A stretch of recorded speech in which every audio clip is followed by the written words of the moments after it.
আজকেও নিয়ে এসেছি কাঁচা কাঁঠাল। আসসালামু আলাইকুম বন্ধুরা।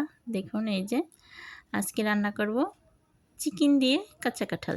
এই যে সবচেয়ে বেশিরভাগ গরুর মাংস হলে কিন্তু কাঁচা কাঁঠালটা সুন্দর একটা খেতে ভালো লাগে, সেন্ট আসে। আর আমি আজকে চিকেন দিয়ে রান্না করতেছি কাঁচা কাঁঠাল। এখানে আজকে কোনো ডাউল দেব না।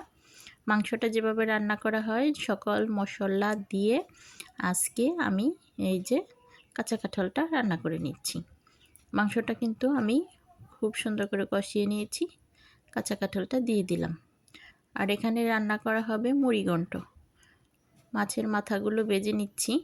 আর এই যে পেঁয়াজটা একটু বাদামি কালার করে তারপরে বাকি মশলাগুলো দিয়ে দিচ্ছি। দিয়ে দিলাম ব্লেন্ড করা কাঁচামরিচ, আদা বাটা দিয়ে হলুদ মরিচ গুঁড়ো হাফ চামচ করে দিয়েছি। দিয়ে ভালো করে এখন মশলাটাকে কষিয়ে নিচ্ছি। কষানোর পরে এই যে ডাউলটা দিয়ে আমি আরও কিছুক্ষণ কষিয়ে নিব। ডাউলটা নেড়েচেড়ে মিক্স করে কিছুক্ষণ ঢাকা দিয়ে রাখবো, দেখতে পাচ্ছেন। তারপরে দিব বাকি পানিগুলো। এই যে দেখুন সুন্দর কষানো হয়ে গেছে। এখন আমি দিয়ে দিচ্ছি পরিমাণ মতো পানি দিয়ে মাথাগুলো চাপাগুলো বড় একটা কাতল মাছের মাথা ছিল, সবটাই দিয়ে দিলাম। দিয়ে কিছুক্ষণ ঢাকা দিয়ে রাখবো।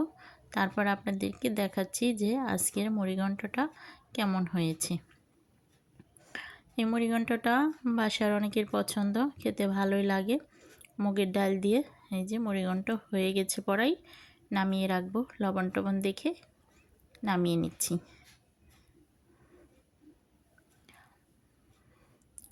অনেক সুন্দর হয়েছে, কালারটা একদম কালারফুল এসেছে। মুড়িঘণ্ট এফাকে তৈরি করে এফাকে কিন্তু কালিজিরার ভর্তাটা আমি বানিয়ে নিয়েছি।